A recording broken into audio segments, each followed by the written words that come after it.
right? And I'm gonna be the bad guy, so nobody else got to be the bad guy. I seen her put that FAMU shit on. That FAMU jacket look good. Man, don't make me fucking unfriend you. You talking about you talking about Let me Marvel? finish. Let me finish. Just hear me out.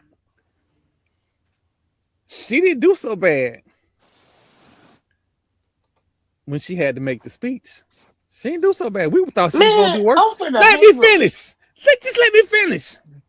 But the one thing we needed her to do, and if word on the street is that she was gonna do it after the classic, but she did what all of Rattler Nation begged her to do. She ain't farmed that shit out to nobody else to do it. She did it her goddamn self. She was the executioner for what FAMU Nation said we want done. She fired Cozy. So instead of waiting for the AD to do the job, she did it. She got in the did. board of trustees meeting and That's said the because shit she's we've been still saying. We nah. need Fuck all that. facilities. She's We need still trying to. That's because she's still trying to get in our good graces because that. we ain't budging. If We she told we doing, told listen, them when they stood on that goddamn call and said, Marvin, and we said, okay, you think you fucking funny, bitch. We hilarious. And we have been hilarious every motherfucking since. by hook or crook, if she doing what the fuck we ask her to do, by hook or crook, fuck if she doing it to make us feel happy. Doing it, if she get me 91, if we got 91 PhDs, if she get $55 million, what the fuck? Okay, we don't like her, so to speak, but she doing the goddamn job. We complain that the fucking front porch was shitty. She took care of it. We gotta give her credit for it. Ain't giving her shit. I'm not giving her a motherfucking thing because she ain't supposed to be there. I mean, a lot of presidents ain't supposed to be there. Hell, Marcus Thompson wasn't supposed to be at Jackson State. He fucked himself up. And y'all gave that man hell. And y'all gave both of them hell until they either quit, got fired, or did something stupid. Oh no, they just did little baby. They go little baby. Little baby got my back. Little baby got my back. Look, I had your back on that one. I've been said that you can't. And this time she understood the assignment, and I've been saying it all season long. In all of my encouragements, I was like, "Hey, coach, look, we understand the situation, but if you don't win, understand you will be the sacrificial lamb." And guess what? He got sacrificed.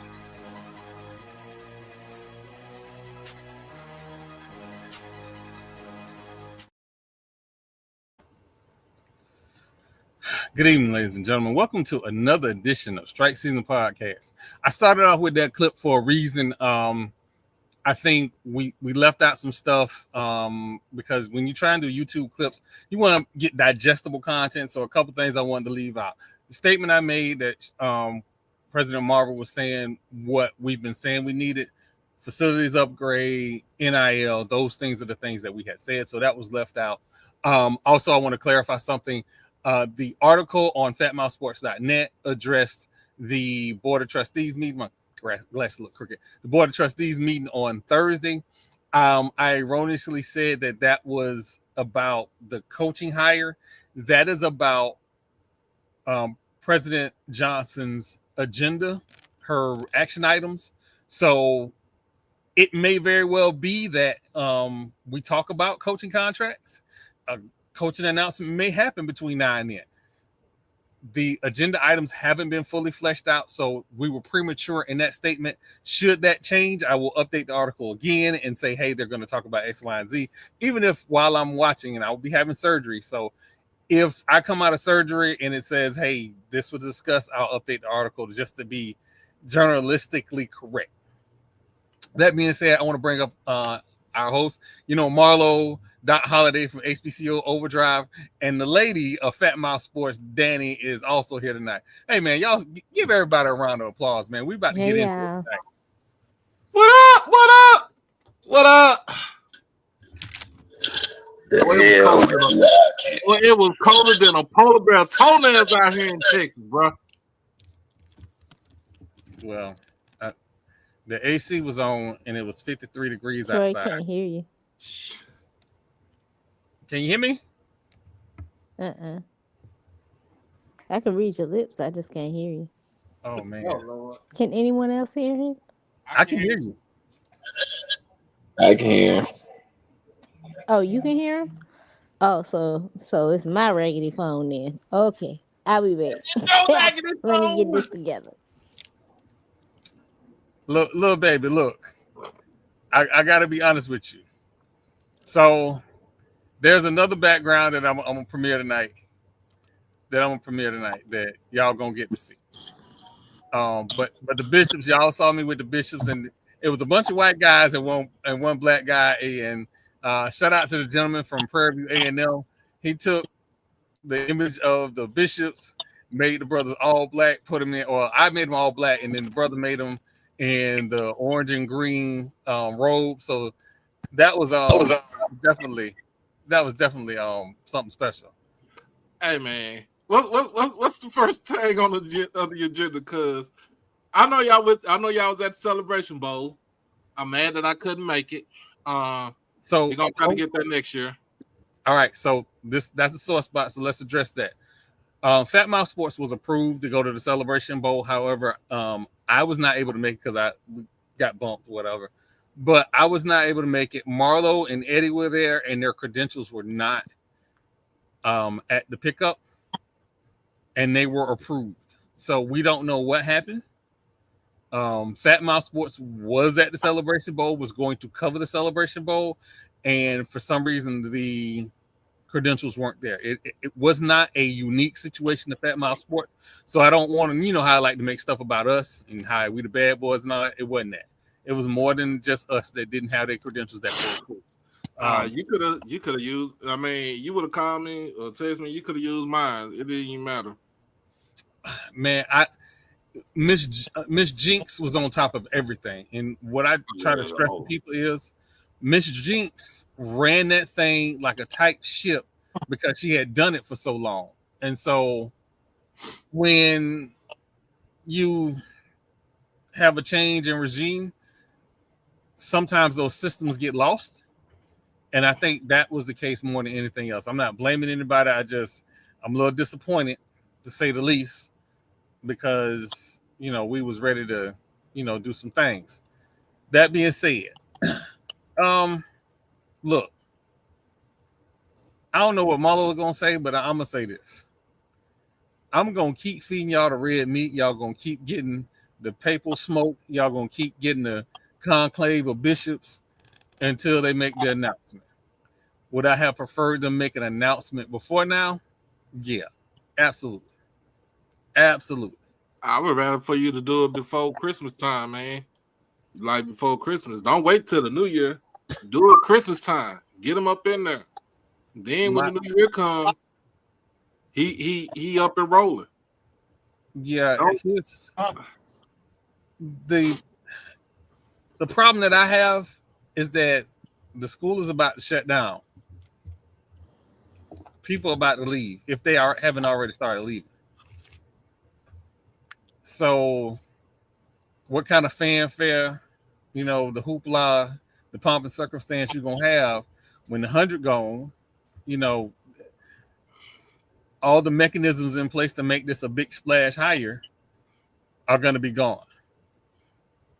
So, is this Ash? I hope to God that ain't my son hollering about 6'7". That being said, what do y'all think about Quinn Gray to FAMU? 6'7", 6'7", 6'7". I mean, shoot. I think it's a good. I mean, look, it'll be a great hire for FAMU. Because in a sense, people said the last coaching cycle y'all had, a lot of people said they wanted Cozy. Some folks wanted Quinn Gray. Some folks wanted Billy Rowe. Other folks were still stuck on Willie. I mean, this is. I mean, if it's a good hire if you get them, and then more likely y'all are gonna get them. I mean, you finalizing contracts and stuff like that with the board and whoever is the AD, the new AD is right now, be able to give that contract to them and they could talk out some stuff and get it done before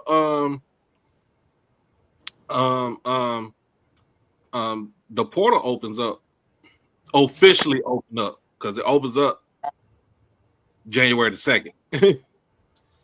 And a lot of people get confused because in season, if there's a coaching change, you get two different windows.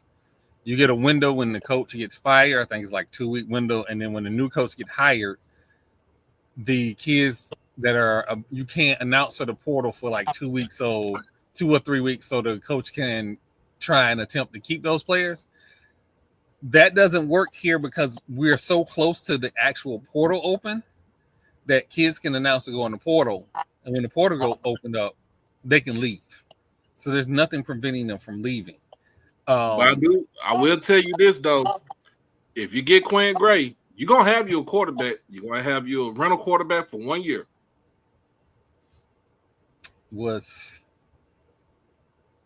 I wonder, and again, we say all this knowing that this is still speculation. Yes, I'm feeding the red meat, but we say all this, and I'm wondering if that 747 might come back if Quinn Gray is the coach. Because, yes, Knowles is a very good quarterback. Very good quarterback. But every quarterback needs competition. I think he's gonna get some quarterbacks either out of the portal. He's gonna get them from the high school ranks. But right now, to kind of save face for the next season in 26, you go with him as your starting quarterback. See what he do. I mean, if you can get you 7 or 8, if you get you 8 wins and get you some back, get you back to respectability in the SWAC East, I mean, that's a good thing. I think we had quarterbacks graduate. So there, I want to make sure I don't say this. There are quarterbacks that I'm not sure that are FAMU quarterbacks yet, which if they are still here, there needs to be a quarterback battle. Even if Knowles is the best quarterback, there needs to be a quarterback battle. Because what we didn't see the last 2 years was a bona fide quarterback battle. And the kid from Reigns.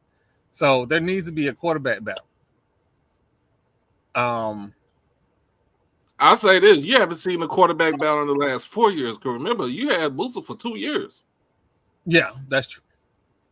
Yeah, Musa for 2 years, and nobody challenged him. Musa wasn't challenged. I would say Daniel Richardson wasn't challenged. He came in. He came in presumably as a starter. He wasn't challenged. I don't think he was challenged. Never mind what we were told. I think Richardson walked in and that was his spot. Point blank, period. Jamal, I don't think he was challenged. I think he was presumably the actual starter from the jump. Damn what Colsey told us. Huh? I said, damn what Colsey told us. Daniel walked in the starter. He walked in the starter. He already had the stats from Central Michigan. Was it Central or Western? Central Michigan. Central Michigan, yeah. Central Michigan and FAU, one of them. And he was the best quarterback on the roster. That was undeniable. But what I'm saying is this battle needs to happen not just for the players, but for the fan base. The fan base needs to see a battle. So, like this season, y'all didn't have. I mean, it wasn't no quarterback battle. Even if you had Jet Petty going after it, but to me, he already penciled. he penciled him in from the time he got out of the portal.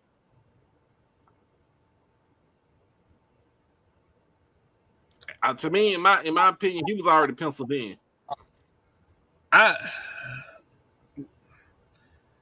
I'm gonna leave he who must not be named out of a lot of this discussion. I Listen, don't see no we problem. already know this. But We already know I this. think I think Cozy hung his hat on him thinking he was smarter than the system, and it didn't work out in his favor.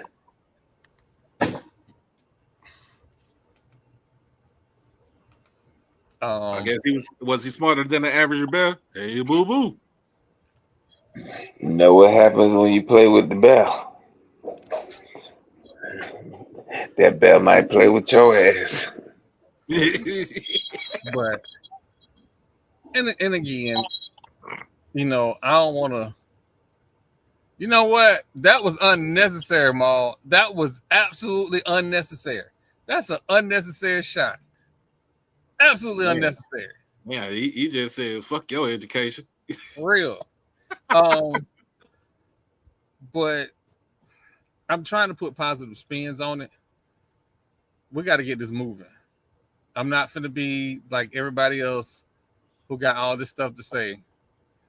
We got to get this moving. For real. And for you people who play in the snow in the wintertime, make sure when you say FAMU is in disarray and chaos, make sure you say 17 national championships with that disarray and chaos. Y'all Who ain't never who have to deal with a Jeb Bush. Y'all ain't who never have said to that? deal with a Ron DeSantis. Yeah, we You have. gotta start. You gotta start naming names, Yeah, we and have. people start talking Texas, crazy. Texas. We dealt with a W. We But you dealt ain't with up a Rick north in the Perry. snow.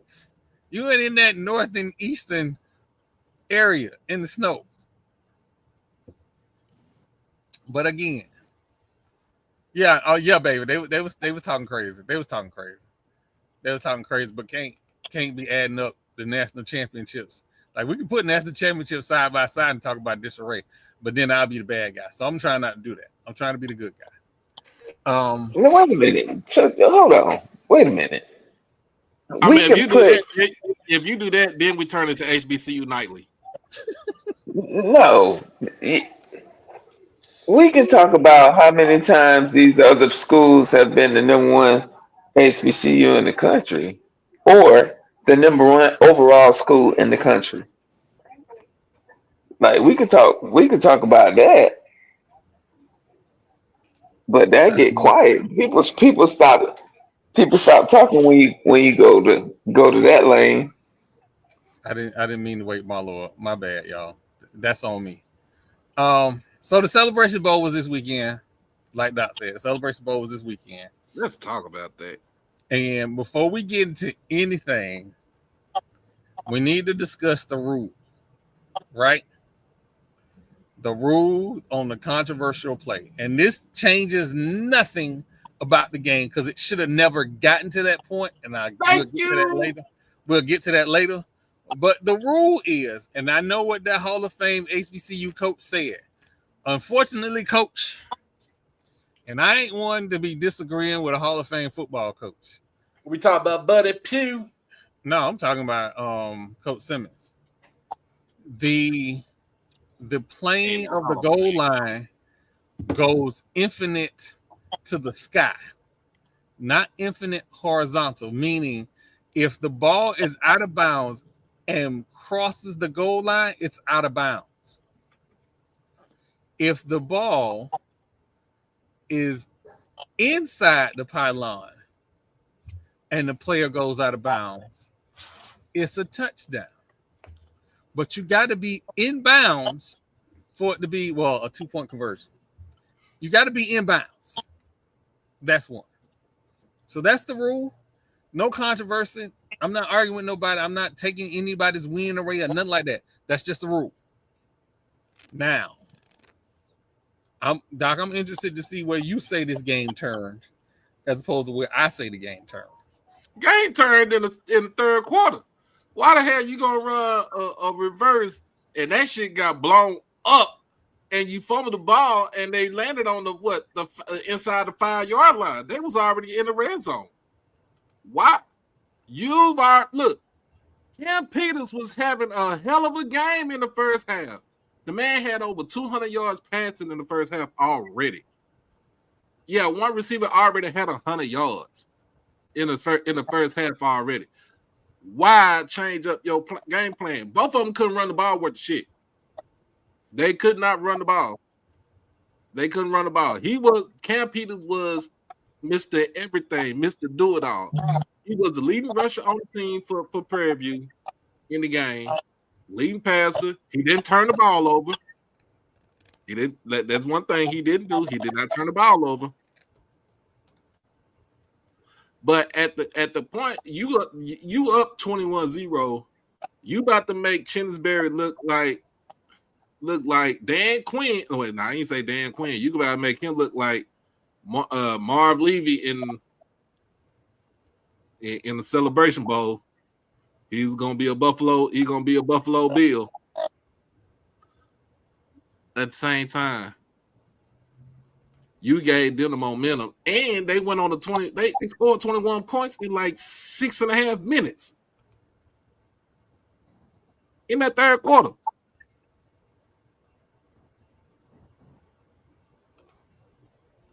You should never get.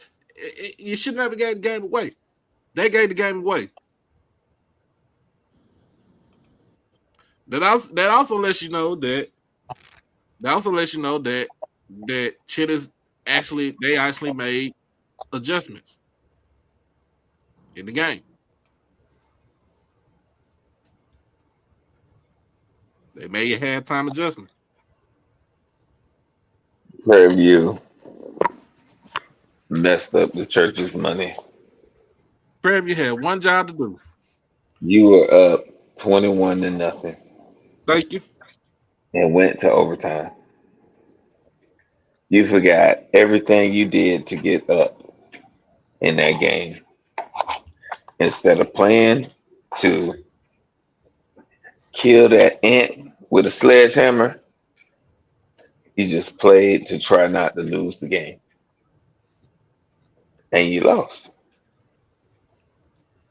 And then when they tied the game, so when South Carolina State tied the game, of course, Prairie View came with an equalizer in the toward the end of the third quarter because it was 28-21. And then in the fourth quarter, they just traded away. They just traded away scores.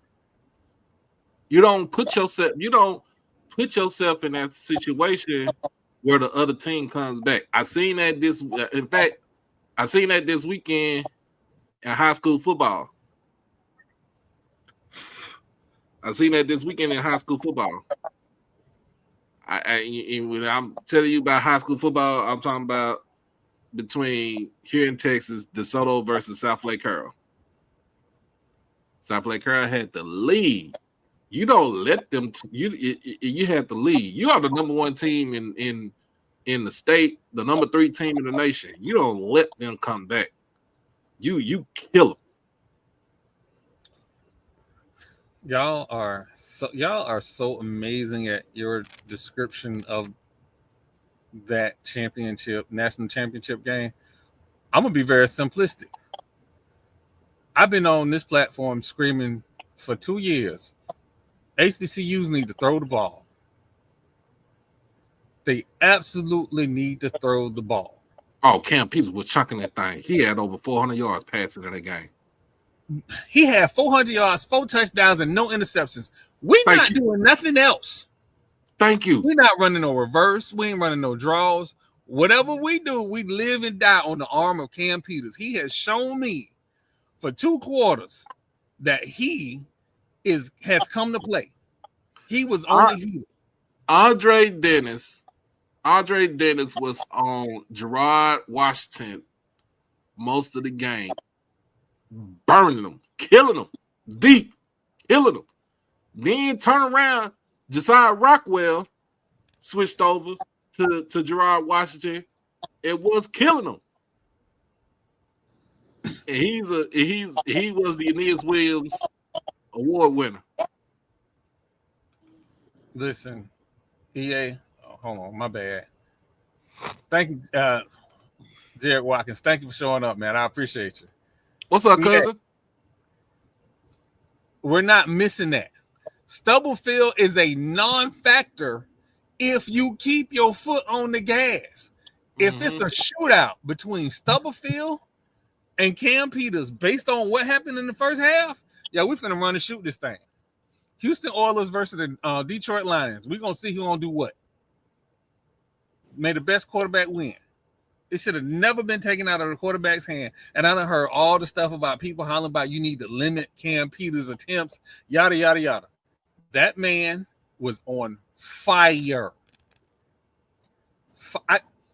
You don't know. My Twitter timeline was the first half was just me talking about that's how you win football games at HBCU. You throw the damn football. First half, Prairie View had 3 sacks. They got pressure on Billy Atkins in the first half, took him out the game. Second half, Ryan Stubblefield come. They only got 1 sack off of him, but they couldn't get no pressure. No, he was taking off. He was taking off. Yeah. But they couldn't run the ball though. Yeah, and that was my whole thing. Big plays are made in the passing game. Stubblefield could have ran around all he wanted to. Cam was making big strikes.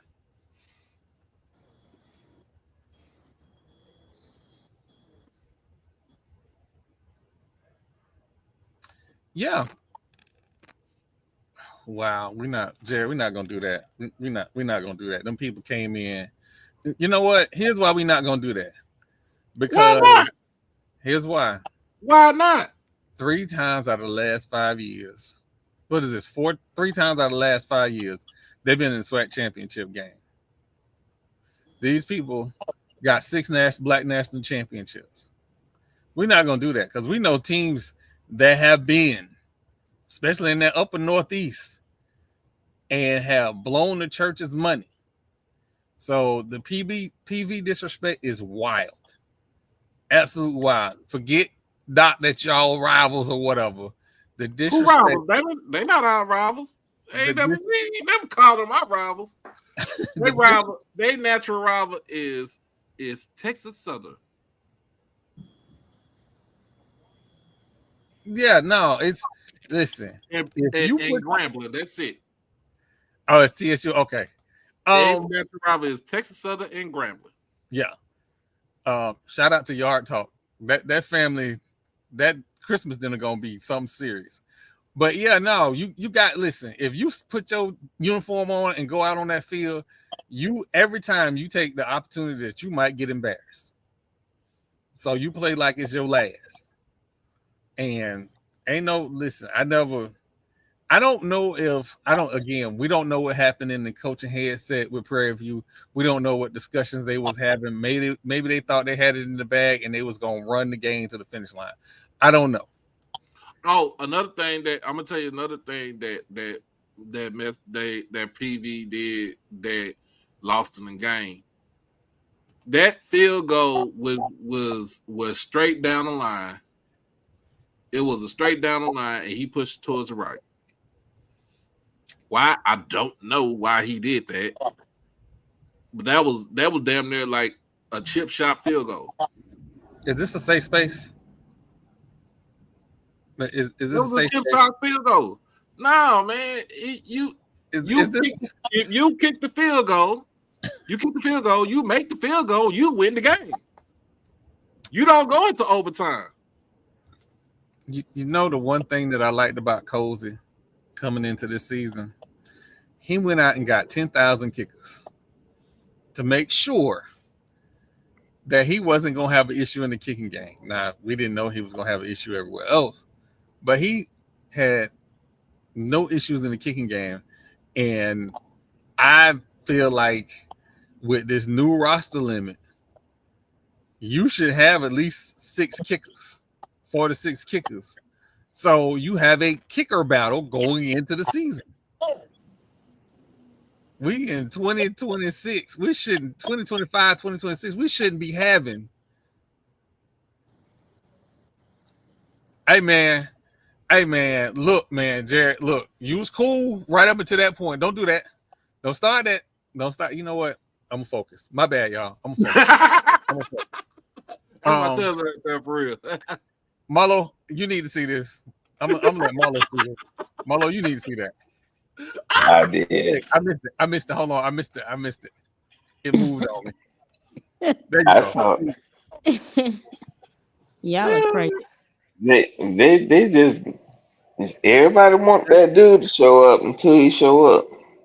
Nah, he don't want no white. Nah, it's too much melanin for him. He want white girls. Yeah. We're gonna get back to the Oh, subject. hey, Troy. We remember you was talking about in the group chat, Legend Bay. The Yeah. one. Oh, he committed to Ohio State now. Oh wow. He turned 18 this week. Okay, good. Hey, If you ain't seen this film, y'all need to watch his film. I'm trying to say this without saying it. There are players out there, and before I say this, understand I am a NIL player movement or pro player movement person. Get your bag because the NFL is not guaranteed, and these people that keep telling you that you guaranteed to go to the league if you skip this money, them the people that ain't gonna have nothing to do with you when you broke. So understand that. That being said, if you feel like you are happy at your current school and or destination and outside forces, whether it be your mama, your daddy, your cousin, influence, whoever, are pushing you to go somewhere else, follow your heart. Nothing is guaranteed. Period. Not even NIL deals. Thank you. So it's I'm seeing kids, a lot of them, leaving school, and I hate pushing this out there, leaving school when they don't want to. And some of them are in a good situation to where the league is going to see them, has seen them. But this kid right here is, remember, he's coming out of high school. Mm-hmm. So he's going to, I think he's going to graduate early from North Forney, and he's going to enroll at Ohio State early. I think that's what the whole deal is. And I don't know what type of NIL deal that he got from Ohio State. I think it's probably better than what Tennessee was offering. And I think his mom and them was looking at the dollars from Tennessee because that's where he was. He did commit to at first, but at the end of the day, he wanted to go somewhere else because he was still underage. He couldn't sign that. He couldn't sign that national letter of intent by himself. Y'all need to understand something.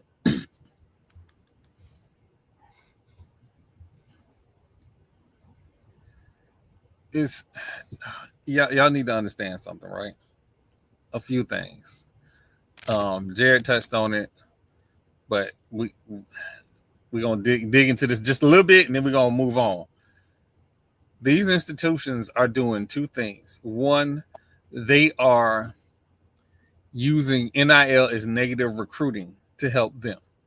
What I mean by that is NIL, roster limits, all this stuff was put into place to make the landscape competitive. Well, not just that, but part of it was making the landscape competitive.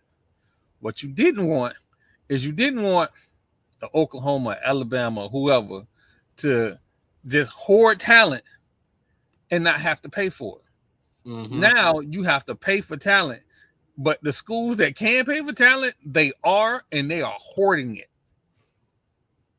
They are using NIL to hoard talent.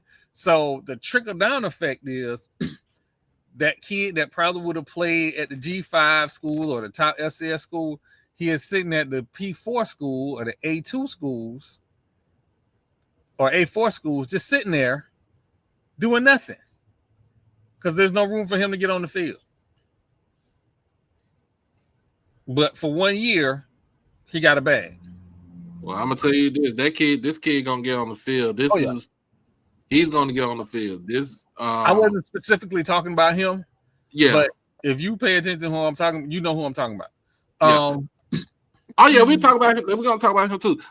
Yeah, Texas Tech, man. Yeah, they gonna play. Texas Tech gonna pay players, but at the same time, they're gonna get on that field. Texas Tech ain't like other schools. No, Matt. Texas Tech ain't like one of them other schools. Texas Tech has a plan. They have a system in place. They have their coach says, "This is my schemes. These are the type of players that I need. These are the players go get." And their GM goes and hunts players to fit their system. And then, separate from the school, the third-party NIL collective goes and hunts those players too. So, Texas Tech ain't playing. We've been saying Texas schools was finna take off. Was finna take off. I just didn't know Texas Tech was going to surpass Texas. I couldn't see coming. Oh, but I saw that coming a mile away. Once you read about that, I knew they were going to overtake University of Texas. Even if Texas, University of Texas got the oil money, and then Texas A&M got oil money too. Texas Tech really ain't got oil money, but it's an engineering school. Mm-hmm. And then the reason that I go so hard about Fang Exchange and whatever your school collectives are, donate to your collectives. But I go so hard about Fang Exchange. The thing about Fang Exchange is that, if we get 5,000 to 10,000 people to do $20 a month, these kids ain't asking. The kids on this level ain't asking for millions of dollars. They asking for rent. They asking for summer school nutrition. They're not asking for the crazy numbers that y'all think they are. So, it is what it is. I know we talked about this too. I seen a tweet earlier, and they was talking about the running back from DeSoto. How he was not going to do no stuff like that if Florida, playing Florida football. And I'm like, y'all do know this is only a sophomore. He's class of 2027. A few things about that, right? One, Florida doesn't run the football like that no more. We need to understand that. We don't run the football like that no more. Two, certain levels of high school in Texas are the same as certain levels of high school in Florida. It's the reason why Texas and Florida have the highest number of blue chip recruits. Mm-hmm. Like, we get to talking, everybody get to thumping their chest and personal pride. Florida, Texas, and California. You look at the national rankings, it's Florida, Texas, and California. But they'll throw in Ohio, Georgia, or whatever. Yeah. So you gotta add Georgia in that too. Yeah. So, but the fact that big old ugly ibis jumped his ass on there, hollering about this isn't happening. He said Texas is fake football. I was like, yeah. Meanwhile, he sent him an offer. You sending him an offer and saying this? He got an offer to Ohio State after the game that he had against South Lake Carroll. No, Colorado offered him too. That's what I'm saying. You saying all this in Colorado? You offered him.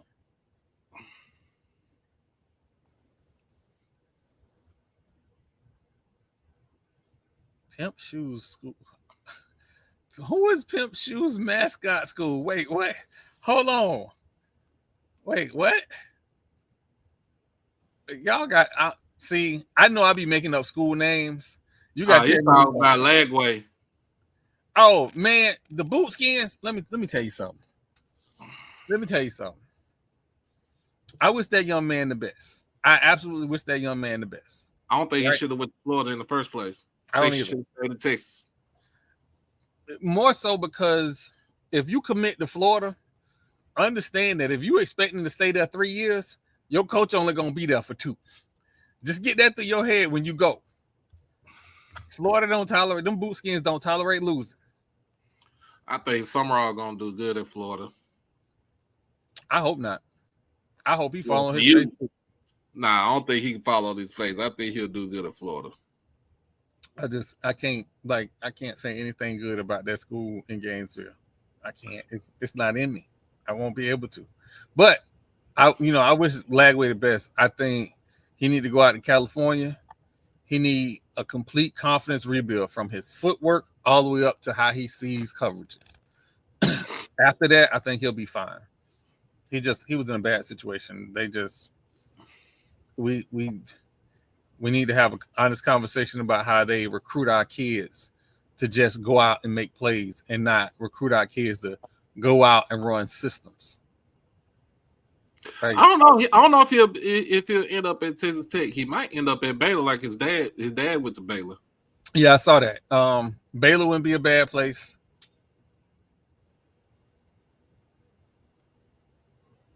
I mean, they got SMU. I don't know. Well, he'll be in a battle with Kevin Jennings, but I don't think he'll be the starter there. I mean, you can say Texas Tech. I mean, yeah, you can say Texas Tech, but him more likely he'll end up. I mean, if he go to Baylor, he's a legacy kid at Baylor. So that's why I look at it.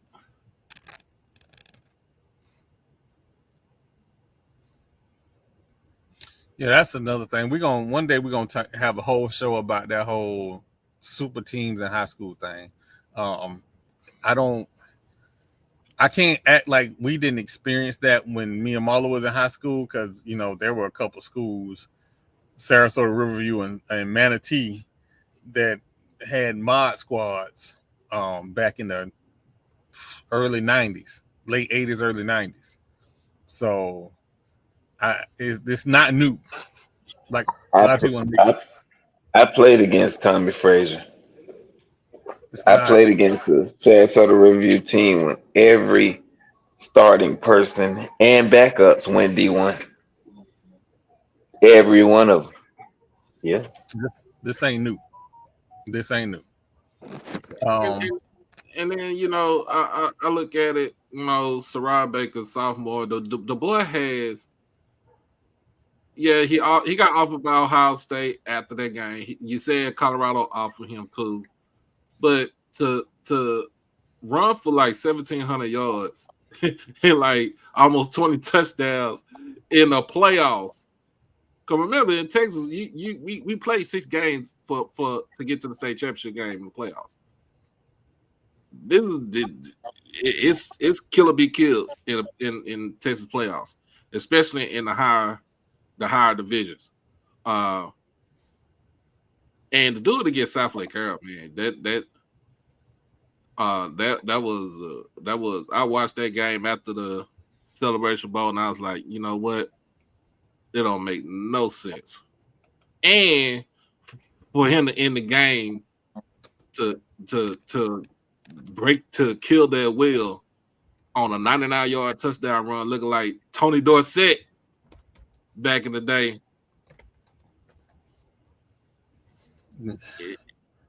Hey, it don't get no better. I still don't like that school. I don't like it.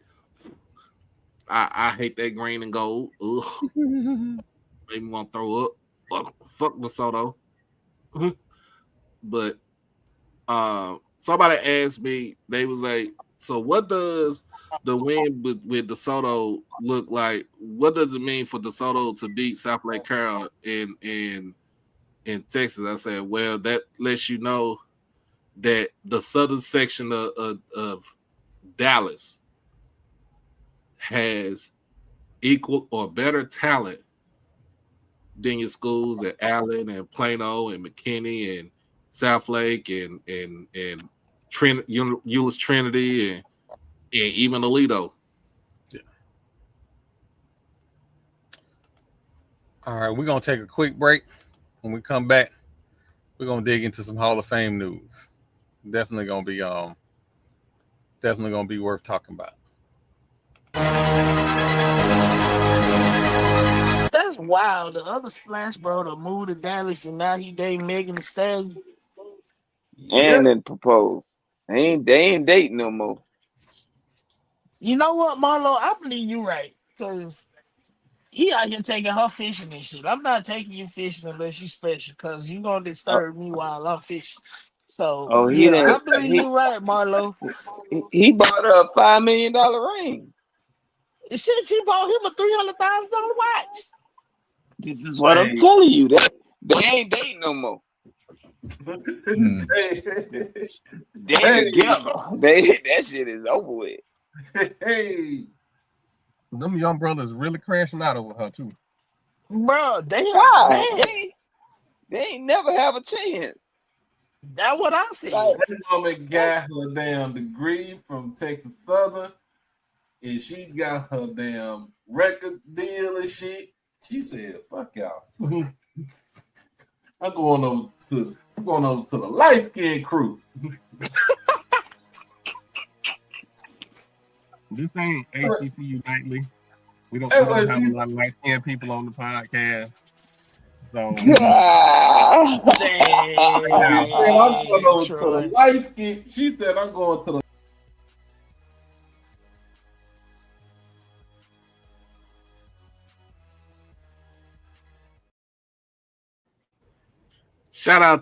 shout out to Cooper Flag, aka Oak Cliff Coop.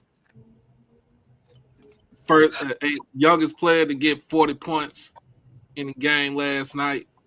He was hooping. Yeah. Um and they I was still lost. We I, I still was lost to the I fucking was Utah Jazz. I Fuck was gonna go somewhere else, but since we talk about Dallas sports, um, so Dallas Cowboys this weekend Mm. against a quarterback who I don't think should have been a first rounder. They made him look like he was Joe Montana. I don't want to talk about it. I threw my shoe at the TV. Oh, Glad it didn't reach the TV though, because I'd have been shit out of luck. I mean, don't feel too bad because the Bucks about to get run down by the Carolina Panthers. That's about to be epic. The devil is a lie, and the truth is not in you. Marlo, what you said on Baker had? What you said he had? He had what lofts? That's what you said he had.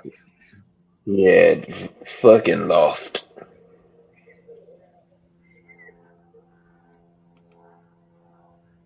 I'm not sure why. I don't know what's going on with that. I mean, but he comes in on. I think Bell comes in on the It, nickel. it He's a nickel safety. So it's just not the like you can put up 30 points, but if you giving up 31, you're gonna lose every damn time. yeah, So it ain't on Baker. He should play better. But yeah, the defense played atrocious. And the head oh, coach. y'all went to the game Sunday too, did you? I did. It was on Thursday. Our It game was was on Thursday. Thursday. Yeah, y'all Yeah, went to the Thursday. game Thursday. No, we was head to Atlanta. Cause yeah, that's a sore subject. We gonna move on. We gonna move on. We gonna move on. I will say Philip Rivers playing in the NFL football game, looking like the player that ate Philip Rivers. I expected that performance. I didn't expect him to go bombs over Baghdad. Y'all thought he was just going to get off the bus, not completely in shape. and throw it 40 yards downfield. That wasn't happening. That was not happening. Check down Charlie. I will give credit to his offensive line. They were trying to make sure he didn't get lit up for real. Like, they did him a solid. So, but also, y'all went and got 108-year-old Phillip Rivers, who should have been getting ready for his Hall of Fame speech at some point. I don't know when. Instead of picking up the phone and calling Cam.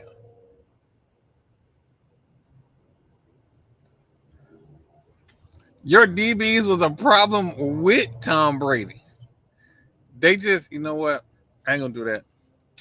So anyway, shout out to FAMU volleyball legend Veronica Wiggins, named for the 2026 NFCA Hall of Fame. She is an absolute legend. I'm sorry, softball coach. I'm sorry, absolute legend. In her time at Florida A&M, she dominated MEAC in the 90s, winning championships, 13 MEAC championships in 93, 94, 95, 97, 98, 99, 2005, 2006, 2009, 2014, 2015, 2016, 2017, and made 8 tournament appearances in 99, 2005, 2006, 2009, 2014, 15, 16, and 17. Is that 14, 15? Wow. Wow. And the funny part is, I like FAMU softball when I was an undergrad. Mo, no. FAMU softball in undergrad was a sight to see. It's a beautiful thing. Absolutely beautiful. Yeah. I'm just gonna say no comment.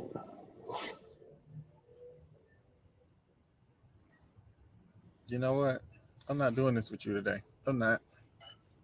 I'm I'm not doing just this. saying we've moved on, but I can say that their program was very fruitful. I'm gonna just put a pin in it right there. This is what we need Danny right now. We really do. We need Danny right now. I'm But here. shout out to Coach Wiggins, FAMU legend. I would love to. Hopefully we get out there during the season and get a chance to interview Coach Wiggins. I'm sure she'll make her rounds back to the high 7 hills. So hopefully we get a chance to interview her. But yeah, absolutely amazing. So we talked about some transfer portal stuff. A big name in HBCU land that is in the transfer portal is Andrew Body. And in a group chat, it was saying, likely landing places for him and good spots. Y'all know how much I love Florida State, right? Let him come over Little bit. let him come Um, over to on the other side of the game street. Nah. um, it's a lot of places I want to see him at. Don't go to Florida State right now. Just me. If I felt like he would develop and become a surefire, first, second round quarterback, I would be all for it. But right now, what I've seen from that staff, well, not that staff because it's a new staff, but that coach over the last 5 years, I haven't seen him be a developer of quarterbacks. His best season wasn't even a quarterback that he recruited. Willie Taggart recruited that man. So I'm not, I can't be a fan of him going to Florida State. Anywhere else? Yeah, but that happens a lot, right? Like that happens a lot where coach leaves or a new coach comes in and they're successful, but that's somebody else's team. Mm. You're recruiting people. So, but you know, it is. I wish him the best. We're still gonna watch him. We're still gonna wherever he goes. We'll still end up seeing him play because he's that kind of guy. But I most certainly enjoyed watching him play HBCU football. And somebody put up in the chat that they got a cousin that wants to go to an SEC school. You try and talk to him about going to an HBCU school. Here's what you do: take him to an HBCU game, Mm-hmm. For sure. and don't Let just them take experience that. him on Saturday. Don't take him to no Bethune Cookman game because we are not trying to turn these kids off from that experience. Ah, Lord. Every week, every week. To all the SIDs, I appreciate and respect you. I You are do. welcome on Fat Mouth Sports, and your school is welcome on Fat Mouth Sports. I Young appreciate boys, you guys. I do. But you act like there's a lie in my statement. You act like you wasn't there. You just quiet and trying to play nice, Troy. You saw that one way in, one way out situation. I almost gave me PTSD.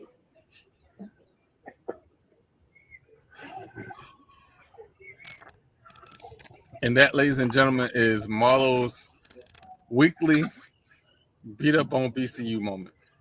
I got some more, but I digress. No, no, we don't, man. We do not. We do not. Quit trying to egg him on. Let it go. Oh, oh my God. All right. So we are in the midst of full blown HBCU basketball season. So, you know, and I'm gonna start with the men's. And we're gonna go to the HBCU AC. Right now, Stillman right now is 6-6 overall. And again, oh wait, yeah, 6-6 overall, 4-0 in the conference. Talladega is, and this is the East. I'm sorry, Talladega is 3-1. Voorhees is 2-2. Wilberforce is 2-2. Oakwood is 2-2. Rust is 2. I'm sorry, Rust is 1-3, and then Fisk is having a difficult time at 0-4. In the South, right now, I The want to make sure I West. say The the name. West. I'm sorry, the West. Philander Smith, is that correct? Philander Smith out of Mm-hmm. Arkansas. They are 11-1, 4-0 in conference play. Suno is 4-1 in conference play, 6-8 overall. Tougaloo, Mississippi is 3-1, 5-6. 3-1 in conference, 5-6 overall. Dillard is 4-3 in conference and 8-6 overall. I gotta check and see what happened with them. Hold on, I think I was expecting them to have a They little. lost to Philander What's Smith. that? Um, they lost to Philander Smith. They lost to us. Um, and I Okay. forget who their other loss was, but that's a lot of. I don't know that they've played that many conference games. I gotta look at that. Yeah, That's a lot of conference games. They shouldn't yeah, be that four and is. three in the conference. Yeah, let me yeah, we'll update that when we find that out. We'll update it. Um Paul Quinn is 1-3, 6-7 overall. They're having a rough season. Uh, Houston Tillotson, is that correct? Tillotson. Houston Tillotson. Tillotson. Tillotson. I'm sorry, Hmm. Tillotson is 1-4. Wiley is 0-4, 1-11, and then Virgin Islands is. I don't think they've played a conference game. They're 2-6 right now. So how does that? Yeah, Okay, they're in the conference, but they're they're not they don't have a conference schedule, if that makes okay, sense. So they're because of travel and things like that, they mhm, are not required to play a conference slated a conference slate. okay, So um, it looks like Dillard's conference schedule is correct. They've already played. Um, well, it's incorrect. They have two conference games that are marked as conference games against Tougaloo. Um, oh no. That is right. Toulouse in the division. So they've just played two more games than most people in the conference. So okay. they've got two games against Tougaloo. Um, no, they haven't played those yet. Let me see who they've played. Paul Quinn, Houston Tillotson, Philander Smith, Wiley, Suno. Yeah, their record is wrong.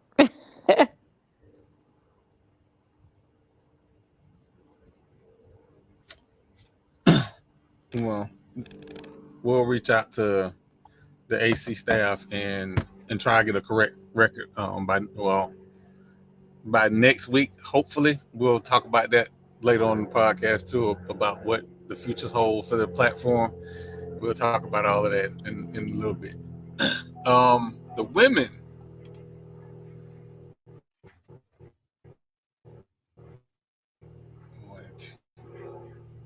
Oh, I like the I see what happened with I HBCU see what AC happened. website. It's all fancy. Oh, thank you. We trying. I see what happened with them. They got games against um who is this? St. Thomas and Virginia Union that are marked as conference games and they're Okay. not. So Okay. yeah. So they're On the actually women. 4-1, it looks Well, like in the okay. conference. Mhm.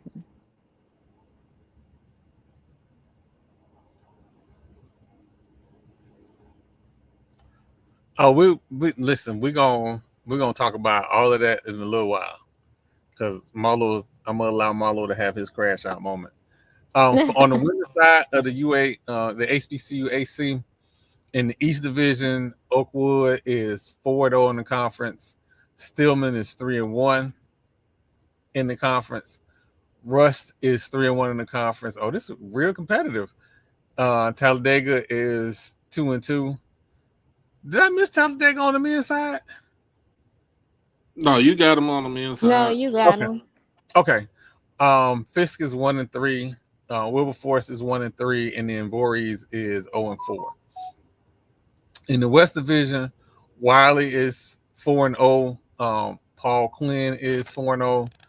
Philander Smith is 3-1. Dillard is 2-3. Tougaloo is 1-3.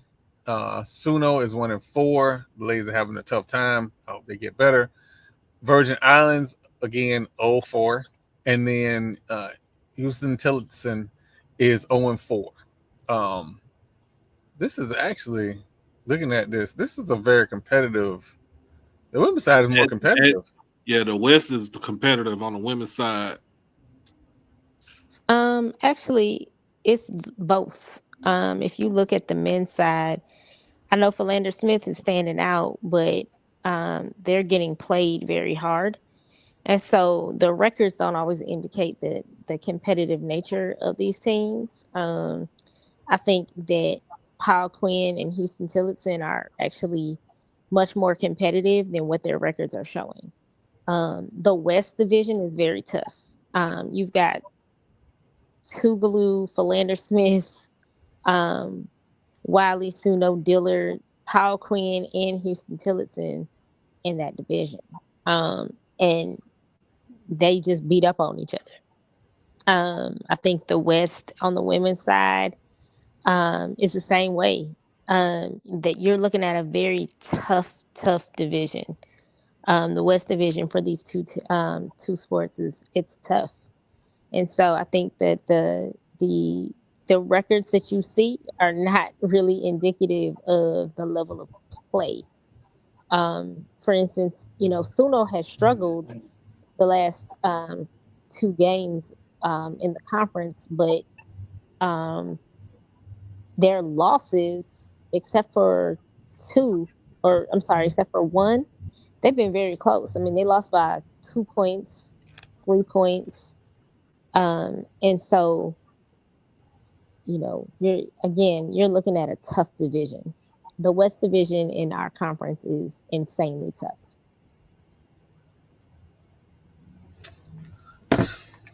I think Fisk is feeling the heat on the men's side since Kenny Anderson just stepped away from the team. I mean, moved away from being the head coach at Fisk. Because even when he was the head coach, they were competitive for that. Well, they lost top players though, so Yeah. it's not necessarily him stepping away that did them in. It's the loss of their top players.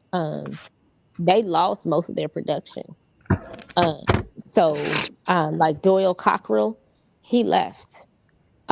He went D2, I believe.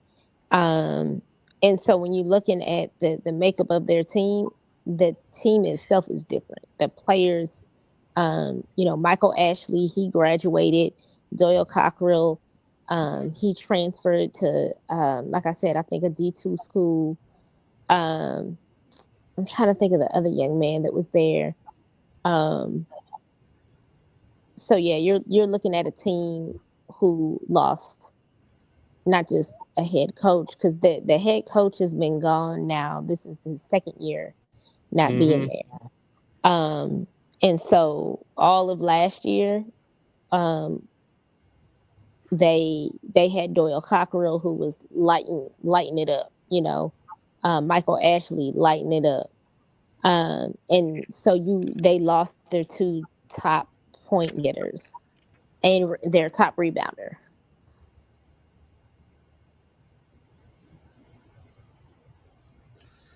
Oh man. Um,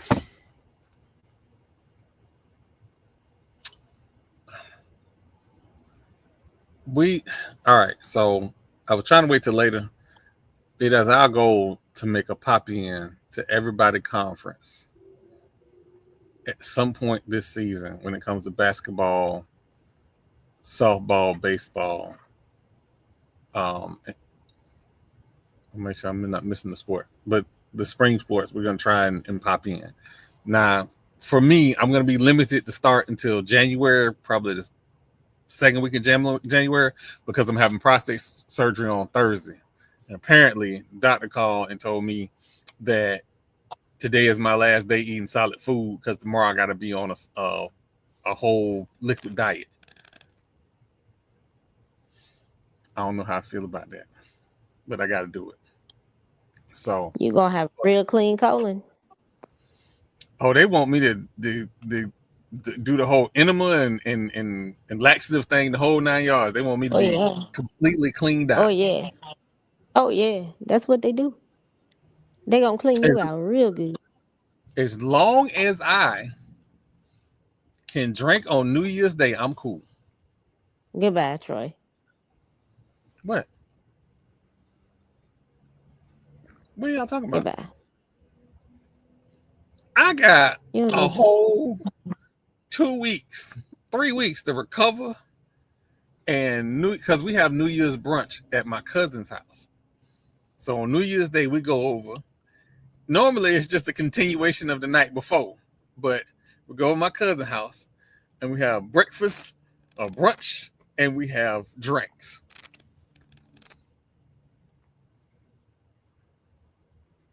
You know what, Matt? You're supposed to be on my side, dog. You're supposed to be on my side. I got this botanical gin that's just sitting there with my name on it. And I was waiting for a big family event. But anyway, I digress. So so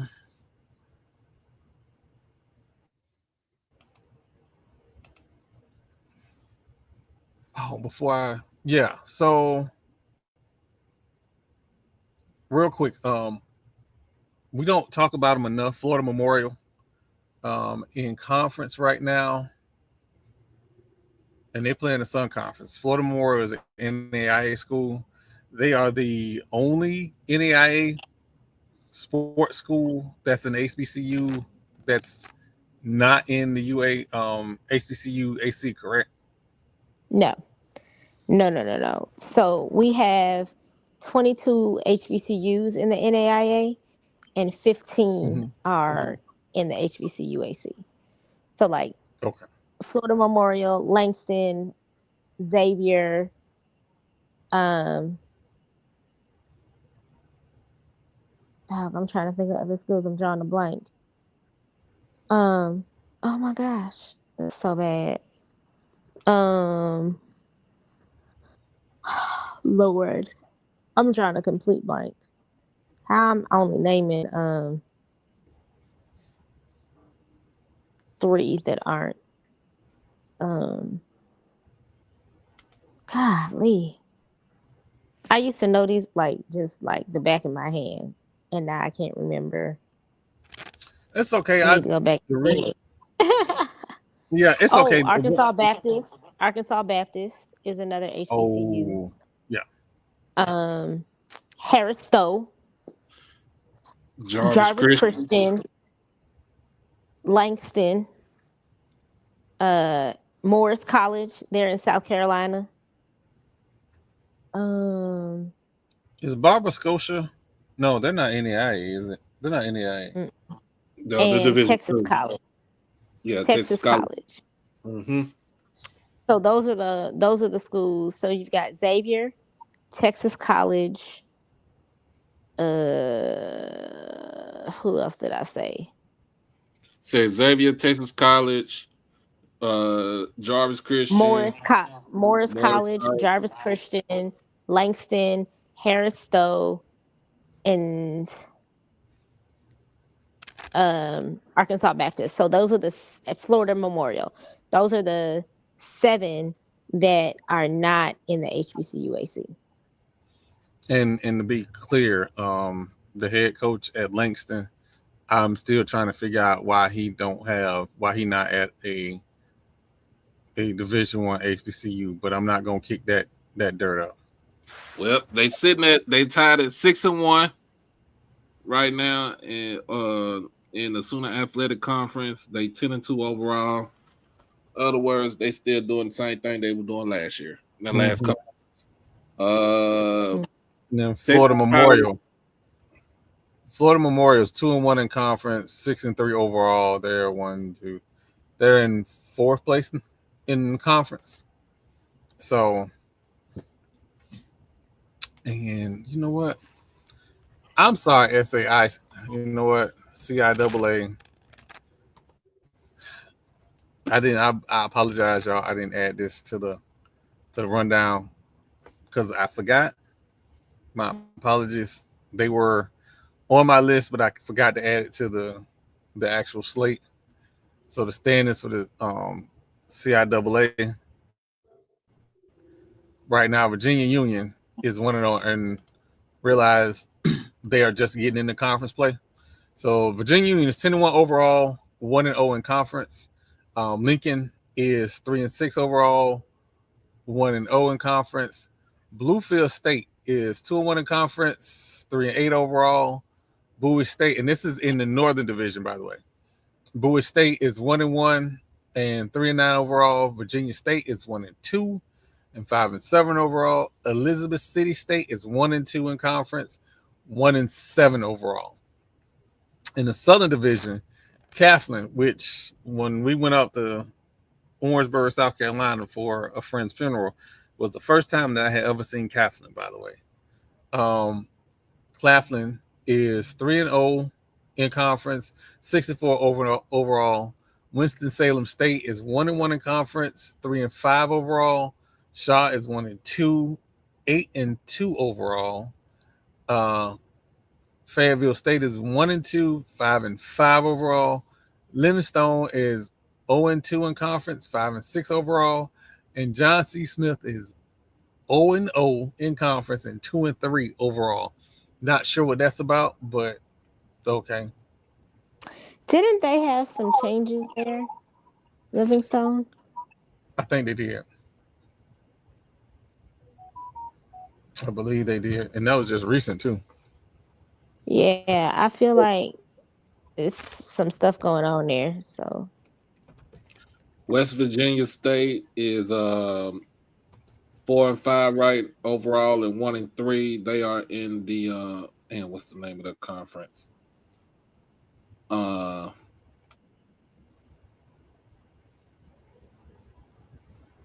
think they're in the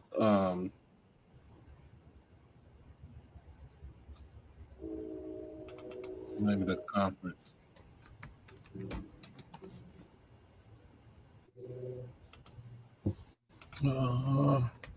Is that West Virginia State? Yeah.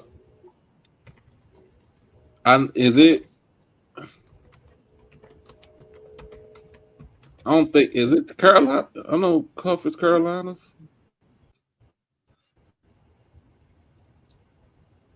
They're in the Mountain East Conference. Mountain East The Conference, MEC. yeah, Mountain East Conference, yeah. That's the other school, and then Lincoln, Missouri is in forgot the name of the conference that they in. I think Lincoln, Missouri is in the Great Lakes.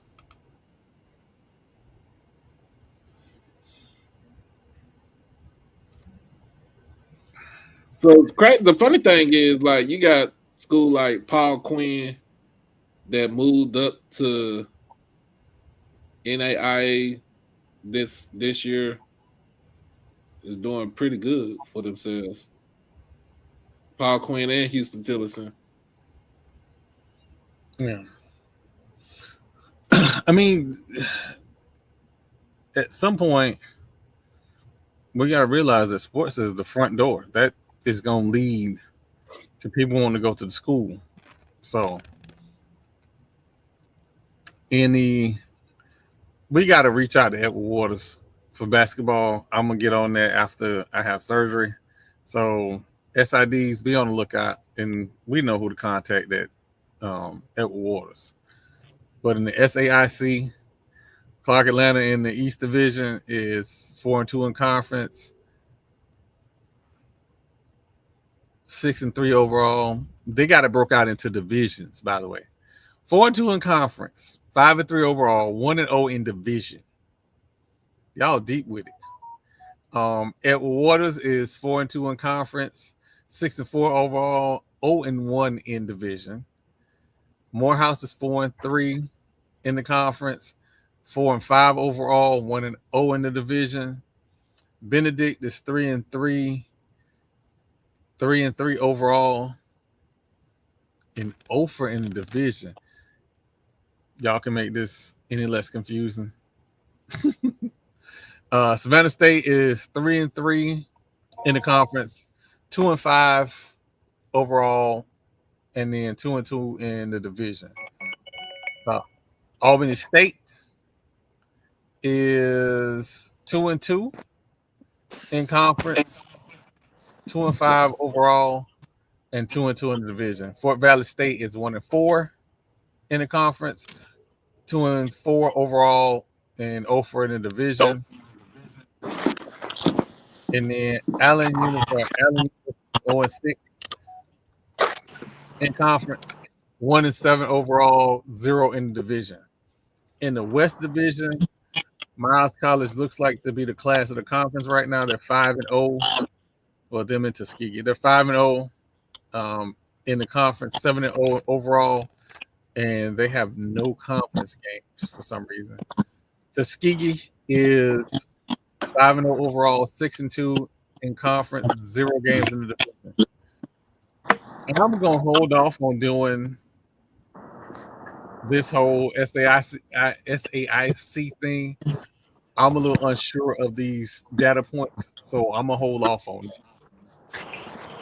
that. And as a matter of fact, the whole SWAC and MEAC, let's be honest, with the exception of some upsets. Well, I don't know if Alabama A&M is an upset over North Alabama, but Alabama A&M beat North Alabama. All right, Matt. Yes, me and Marlo will make the trip to the beach on January the 3rd. And then I'm going to head to Buc-ee's so I can get me a crawfish stuffed chicken and get another lobster stuffed chicken. It's in the frozen section. I'm telling you, got to put it on the grill. It's amazing. It is amazing. But yes, we will be going to Cookman. Marlo, do you have anything to say about the trip to Cookman?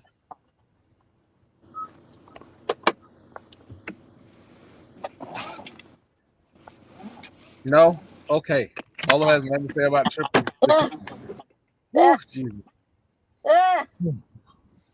Got past that one.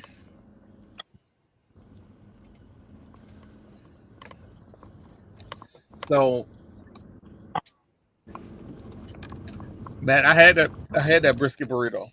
I had a brisket burrito, and before I was diagnosed with diabetes, I made a trip around their little bakery section too.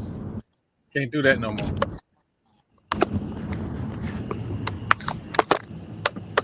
Why are the New York Knicks losing to the San Antonio Spurs?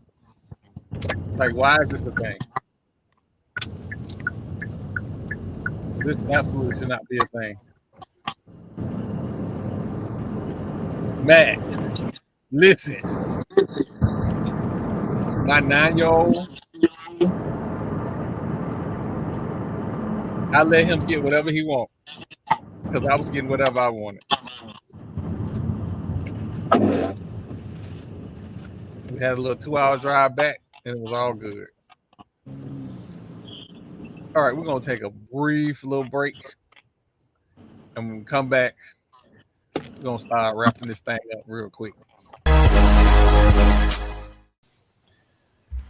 It would be incredibly hypocritical if I was to judge someone with multiple kids and talk about the sanctity of the Black family. It would also be hypocritical if I held myself out to be some holier than thou role model, which I'm not. I'm a human. I'm a man. I put my pants on one leg at a time. If I see a K-Lease video on Instagram, I'm going to get in trouble. Oh, Lord. I am human. I am not holding myself out to be something that I'm not. Now, imagine what would happen if a future Hall of Fame quarterback would hold himself out to be a human who was fallible and was able to say, you know what, that statement I made about HBCUs, maybe I went too harsh. Maybe I went too far. Because the importance of understanding the God in you is that sometimes you can be wrong. You are fallible. Accountability is saying, I fucked up. Forgive me. Because even if nobody forgives you, the forgiveness is not for them to give you. It is for you to acknowledge that you need to be a better person. That's it. That's all it is. Now, that being said, anybody seen all Cam baby moms in the same room together? Because I ain't. But I'm gonna move on. I'm move on.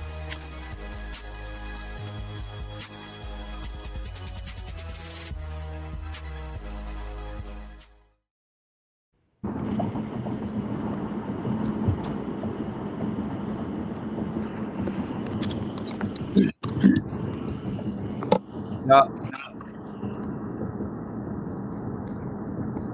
Uh, Florida State got blown out again. Got their doors blown off by Dayton in basketball, men's basketball. they ain't By, no slouch, bro.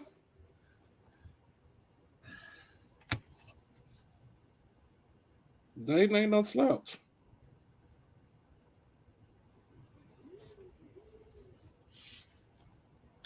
okay, I get it. Dayton ain't no slouch. You playing the ACC. Conference schedule is coming up. You're getting blown out by almost 30 to Dayton. How you gonna play in the ACC? Dayton is a Atlantic 10 school, so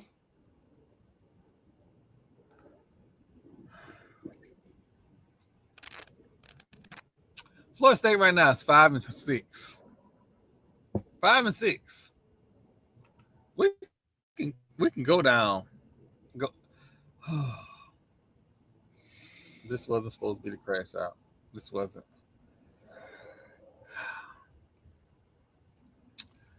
All right. So this is. I'm going down the schedule, right?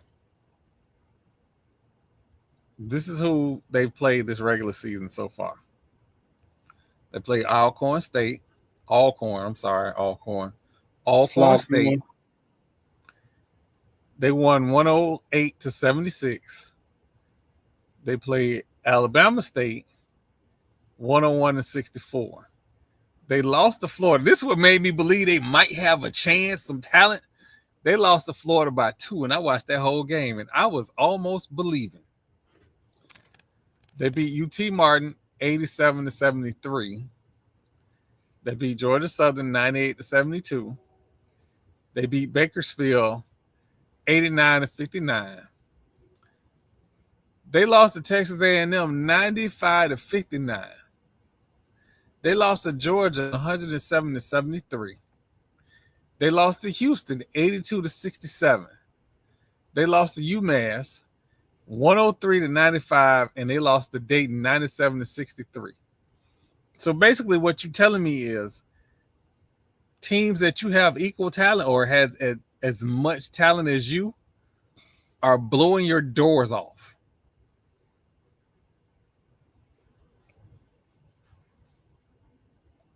I had concerns about this hire, and I know what the recruiting class is for next year.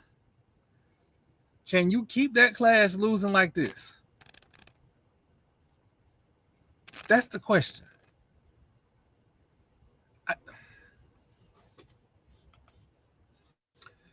Let's look at the roster size.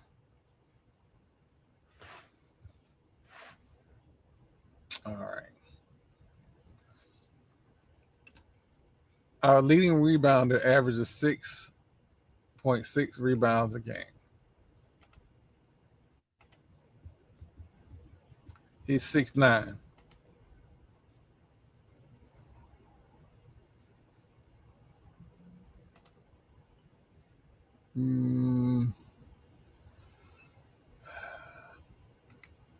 Robert McCray is our leading guard with 14.8 points a game. I'm just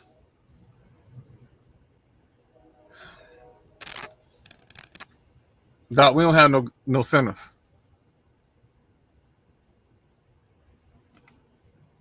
Mm. Sound like a personal problem right there, huh?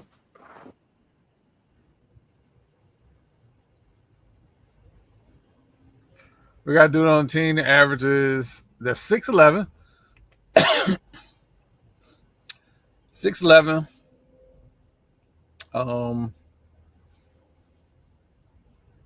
He's a transfer from UMass.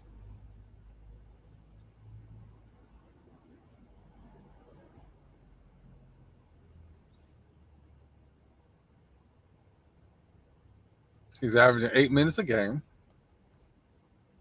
And he's a junior.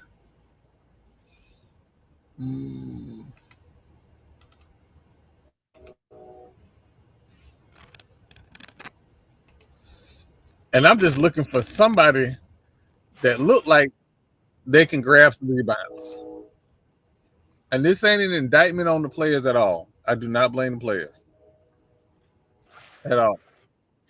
You know what? We're going to change this whole subject because the more I look at these stats, it's just going to get worse. The men's program should not look like that at Florida State. It shouldn't. This, like, not trying to give grace. That's Dayton. You Florida State. You shouldn't get blown out. Blown out?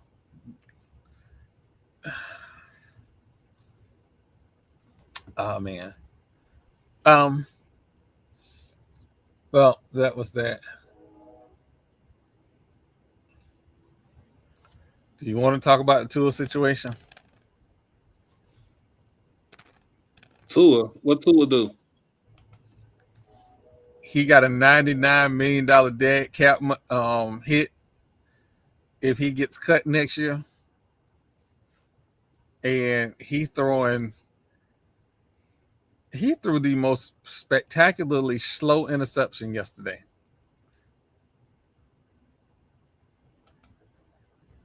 I don't know what I saw. Like, I could have called that interception yesterday. I never thought Tua was a good quarterback in the first place. I ain't either. But it's a guy coaching defense in Minnesota that probably was right about Tua.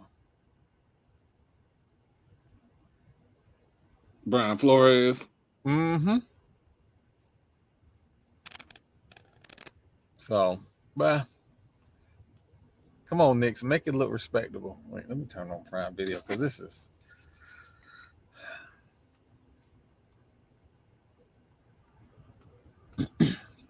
By the way, I know I said nobody cares about the NBA Cup.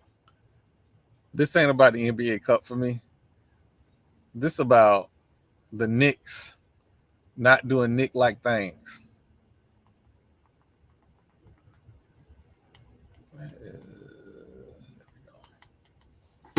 So.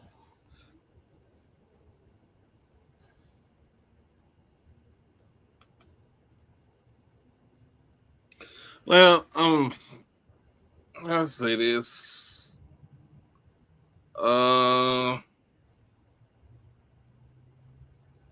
Terrence Bud Crawford retires undefeated today.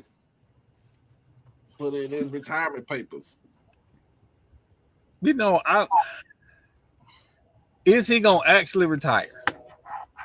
Because you know, boxers retire and then that money show up and they like, well, I can give it one more go round.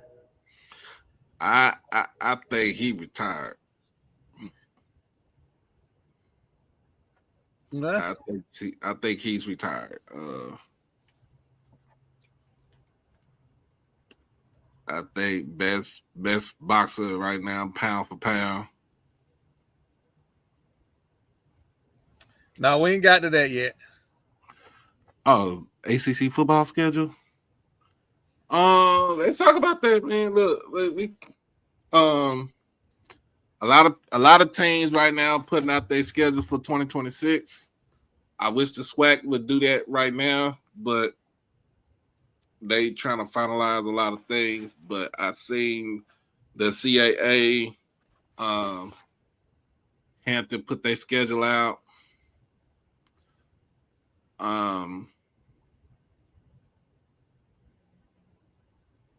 It really don't matter to me. But let's talk about these openings. You got Teddy Keaton. Let's talk about that because we ain't got it in there. Because that kind of surprised me today.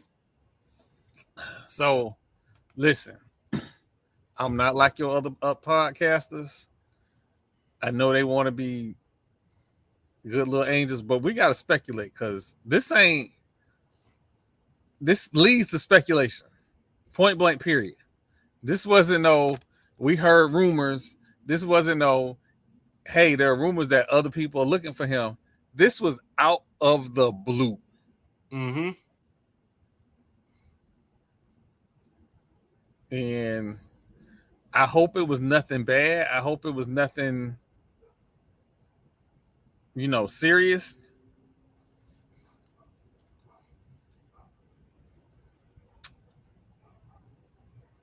Wow, we just not calling fouls in that. Teddy Keaton is a very good offensive head coach. He's one of those dudes that I say D2, they throw the football. Like, he beat Cookman. He's also a coach that turn teams around. You think about it. Even he was at Stillman. When he was at Stillman College before they got rid of football, he turned that team around. Goes to Allen. They was kind of dormant. He turns them around. Of course, last season he goes to Clark. He turns them around. Going to year 2. They was in they were like one of the favorites to win to be in top of the SIAC, but injuries took a toll on the team. He was playing quarterback shuffle this season.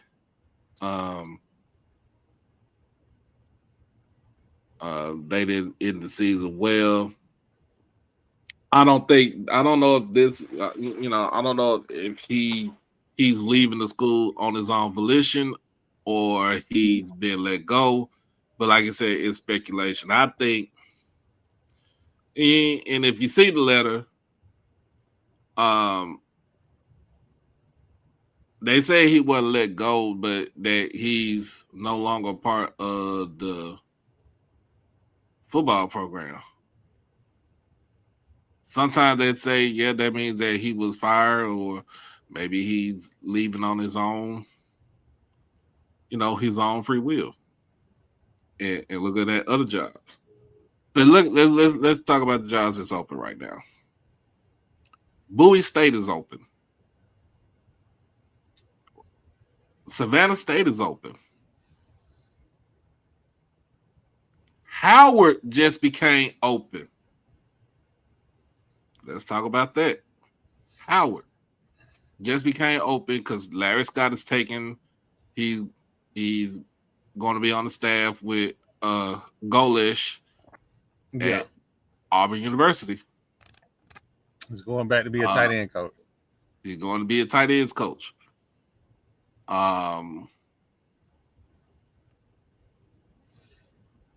Let's see. Now you got Clark Atlanta that's opened up. Morehouse. They just fired Terrence Mathis last week. I don't know what happened, but they just let him go. Morehouse is open. Albany State, it was open, but I think they put an interim tag on for the head coach position right now. So I think the running backs coach is the interim head coach for Albany State. Yeah, you keep continuity in that program. So just so everybody know, he was recruiting for Albany State this entire time before Albany State made their announcement. So for everybody that's wondering, like, why would you say Quinn Gray was leaving Albany State? Because there was one consistent voice for Albany State when it came to recruiting. So it had been my thought that this was the worst kept secret in HBCU football. Everybody knew, but there was no official statement until Albany State made an official statement. So that Albany State official statement was the reason why. Well, not the only reason. I knew a while anyway, but this is one of the reasons why I changed my avatars and my gifts. I changed them because you got to get a bunch of people together to make it official. So the conclave of Cardinals is why y'all see that. Them people need to make a decision to make it official. But Langston still has an opening right now. yeah, I wanted to see who goes after Quentin Morgan on the Division II level. wait, hold on. Go through them openings again. Langston, Clark Atlanta, Morehouse, Savannah State, Bowie State, Howard. You know the There's way a people. question mark. There's a question mark for Grambling. Yeah. The Sutter job. Remember, the Sutter job got filled by Marshall Falk last week, and Marshall Falk is going to have a lot of money to play with to get his coaching staff together. Not only they about to pay this man $1.2 million for combined for 3 years, he also get almost $1 million just to get his coaching staff in place.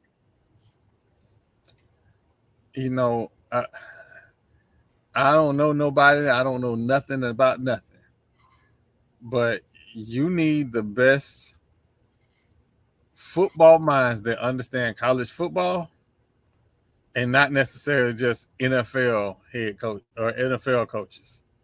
Because we've seen in the mountains that ain't necessarily working. So, I don't know. For some reason, I thought Morgan. I don't know if Morgan State's coach contract expires soon, but some reason I thought his contract was expiring soon. I think his expires next year. Next year, okay. Banks said they haven't done anything. They good, but I think his contract expires. Okay. Next year. Well, you know, this whole coaches carousel, it's crazy. Like,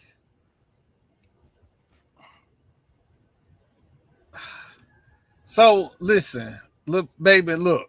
Oh my God, you finna make me say something nice about that school. Look, I'm gonna say this. When Woody got there, Woody had to take care of the APR. And so he got the APR taken care of. When he finally got it taken care of, the team got better because they had more practice time. So Woody has done enough to maybe get another 2 years. I don't want to speak for Cookman people, but he's shown improvement. And hell, Yeah. he beat his rival. So And he got over 500 for the first time since 2019. Yeah. So he's doing what he's doing the job that he's supposed to do. Give him a 2 year, you give him a 2 year extension. That Howard job. Do you look at Johnson Cease? Do you look at Maurice Flowers going up, getting called from them? Absolutely. Do you even hear? Do you even hear? Coaches? Yeah. Do you even hear Teddy get called up there? Any of your offensive-minded coaches, because that's what they want. Any of your offensive-minded coaches that have worked in private institutions, them your first calls. Do you look at Dr. Alvin Parker? That name been coming up a lot. And he's not landing at places, and I don't know why. he's got to be in the mix for any of the Northeast schools or North, South, Northeast, whatever you want to call it, Southeast schools. He's got to be one of those names. He got to be.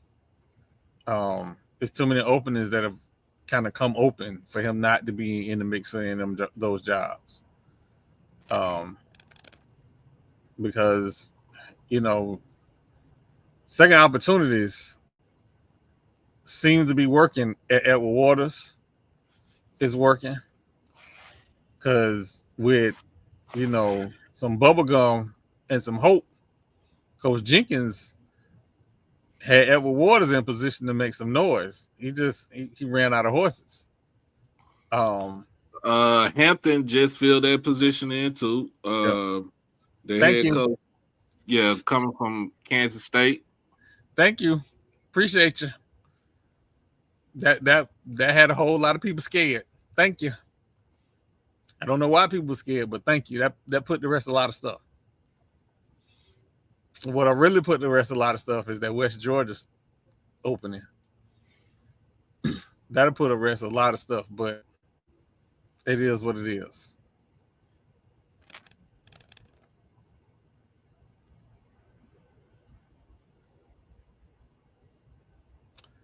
Listen, you finna make me say something nice about Dooley. And I think Dooley is cool. Dooley coached his way around a quarterback who was determined to throw interceptions. And did a very good job with that kid early in the season. So I take my hats off to Dooley. Absolutely take my hats off to Dooley. But I think I want to make sure we hit everything. Knicks, what are you doing? What are we doing? And if y'all think Andrew about to go on P4, he's not going P4. Look for him to go G5. Look for him to either come back home to Texas or, like I said, go up the road to Birmingham or. Based on what I'm gonna tell you, based on what I was told, there's a component that needs to be added because he still needs some work done on his shoulder. He's gonna need to be at a program that their athletics are mixed in or has a close relationship with their medical school. So the reason that Florida State became one of those places to talk about is because the athletic program and the medical school are simpatico in a sense where they have some very good doctors that work in the medical school and work for the soon to be hospital. So they can repair. I don't want to speak out of turn because if I go too far, I say too much. But they have the ability to repair his injured shoulder. I don't know if Willie got a QB. I honestly don't know.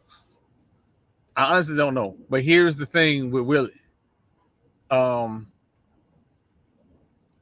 Willie quarterbacks are a little different than Andrew Body. Just a little bit. Willie prefers them just a slight bit taller, but he might do well down there.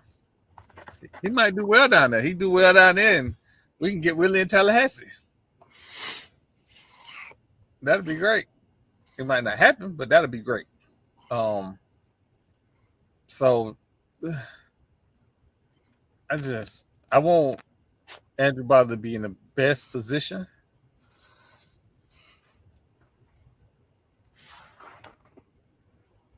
I don't know about that boxing match, Doc.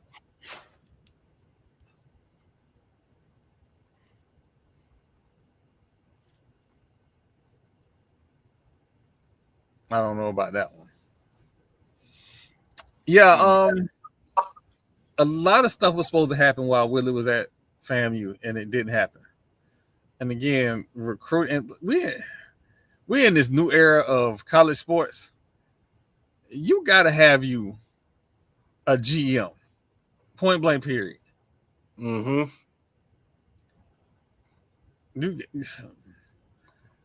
you got to have a GM. So, but I ain't gonna I ain't gonna hold y'all a whole bunch longer. I want to say this. Thursday there won't be a podcast. I will give everybody an updated schedule on Friday. Um, my goal is to be able. I podcast from the the wonderful solitude of my tent outside. After I have this surgery, I don't know if I'm gonna be able to make it. So we're gonna see. We're gonna see. I'm sorry. I don't know if I'm gonna be able to make it or be allowed to come out here after I have surgery. I'm gonna say it that way.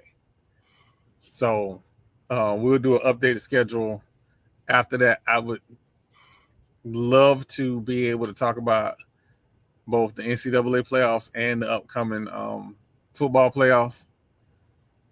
That's this weekend. Yep, that's this weekend. Long as that school in Daytona, I'm sorry, that's school in Daytona. That school in Coral Gables, long as Coral Gables HOA lose, I'm straight. Texas A&M versus Miami. You said it right. Texas A&M versus Miami. You got Alabama versus Oklahoma. You got James Madison and who do they have? That James Madison matchup is crazy. But I like it though. I don't like that the Ibis are in. But the fact in the last game you got Tulane versus Ole Miss. Ole Miss. Tulane got a shot, man. Tulane do have a shot. James Madison played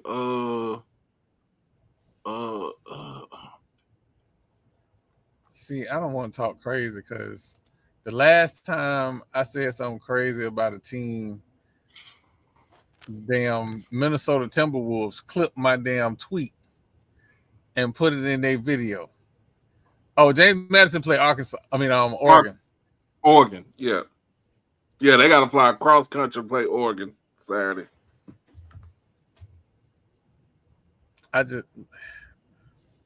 If I could see the Ibis get stomped out on national TV,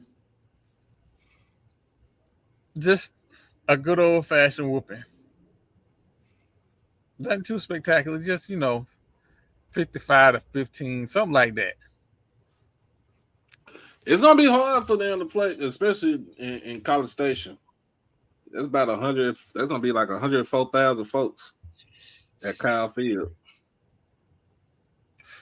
Did the Knicks just? Oh, the Knicks is balling now. So, well, since we're here, how do you feel about Diego Pavia basically telling the Heisman voters to F kiss off? My ass? Yeah. Hey,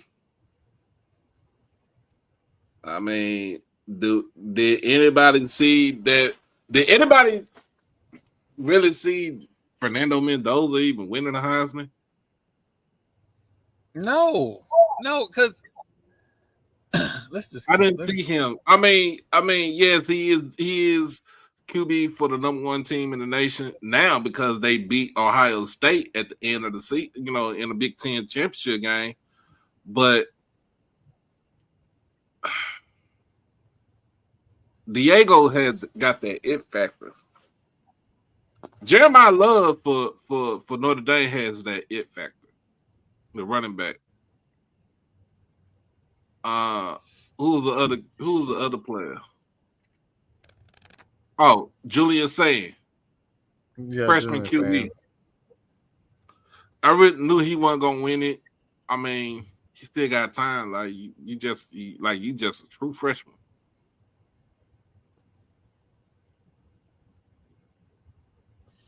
Wait, am I missing something? Okay, here we go. I mean, they could have got. Hold on, wait. See, this is why everything is important. This why, right? Let's pull up the stats. And this isn't a knock on anybody at all.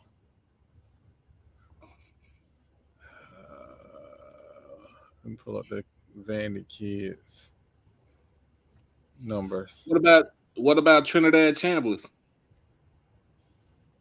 He could have been in the. All right. So we here. Let's talk about it, right?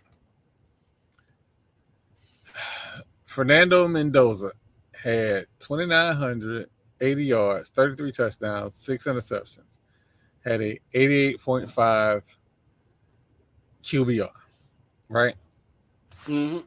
Let me see how many rushing. He had 240 yards rushing this year.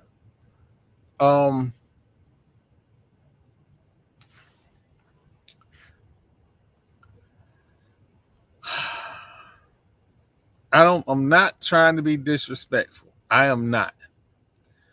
But at some point, you have to be special, spectacular to be a Heisman winner. But this season was so average. A dude with less than 3,000 yards passing and less than 300 yards rushing won the Heisman. I'm about to say because Diego had 4,000. Had really 4,000 yards of total offense and 37 touchdowns. 36 touchdowns. And he was leading passer for Vanderbilt, and he was the leading rusher for Vanderbilt. Now, I'm gonna say this, right? Oh, 3,800, 6 TDs, and 9 TDs on the ground. 27 in the air and only 8 interceptions.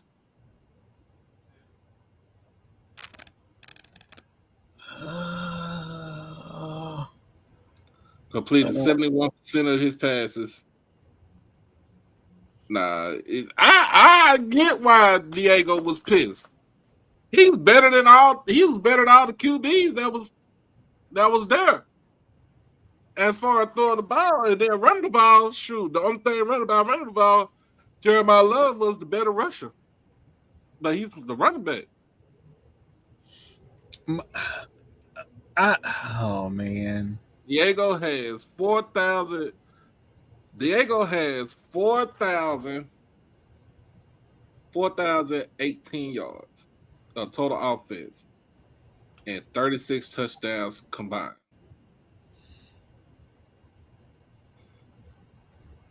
Did you take into consideration that he didn't beat what they lost to Texas, they lost to Arkansas? I mean, they lost to Alabama.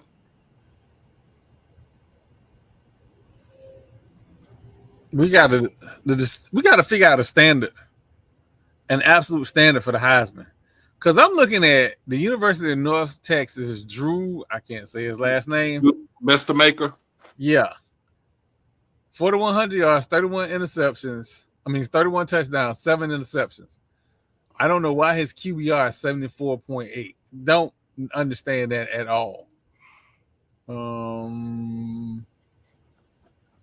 His average pass attempt,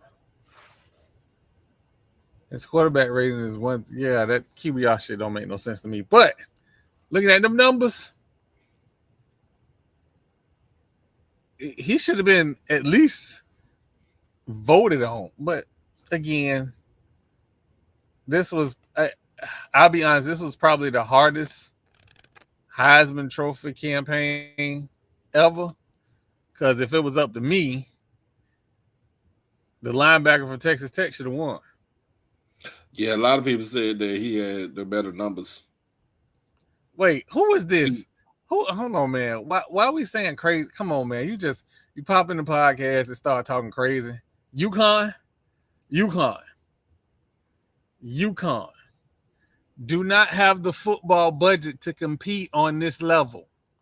They won't be the best in football at anything. They won't have the best third string kicker.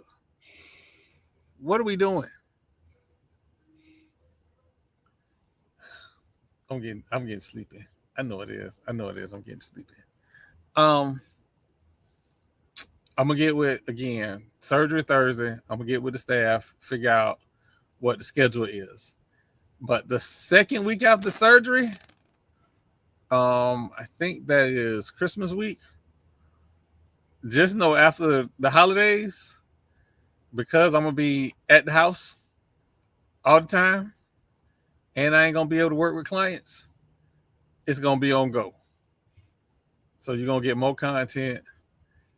You're gonna see some rebroadcasts, some older podcast segments, or some older podcasts. You're gonna see some rebroadcasts. We're gonna give you the whole kit and caboodle. So when we step into the new year, stepping into the new year heavy. Still working on some ad sponsors. So by the time the new year roll over, knock on wood, we'll have some people giving us some money, and that'll be important because these trips ain't free. They cost money. And since people was complaining about the media didn't show up to the Celebration Bowl, we're gonna try and get this money up so we don't have the excuse. Also, never book Frontier. That's my TED talk. But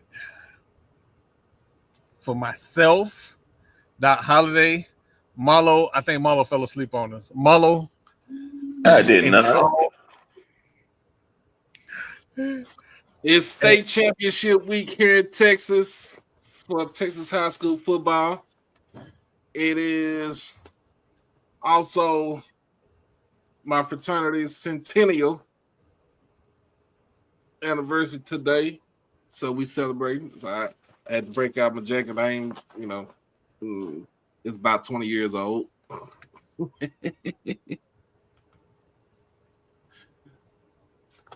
So Saturday morning, I will be at AT&T Stadium watching South Oak Cliff take on Randall High School from Richmond, Texas.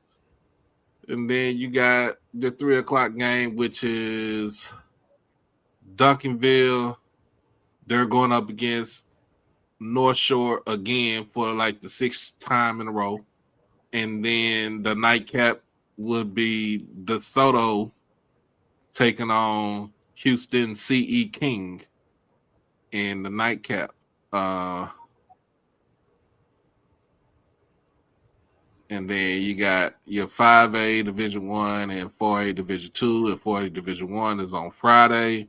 So state championship week starts tomorrow. So all the schools are coming in from 6-man football all the way to 6A football.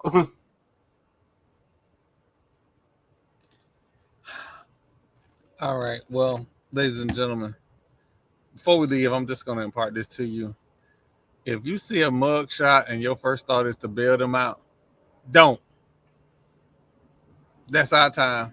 Thank y'all for watching. Again, we're going to update everybody with the new schedule. I won't know everything for sure until I get out of my first day in the hospital. So by this weekend, we'll have an updated schedule, and hope to see everybody there. Thank you for the 60 to, I think it was like 75 at the high in the building. We love you. Appreciate you as always.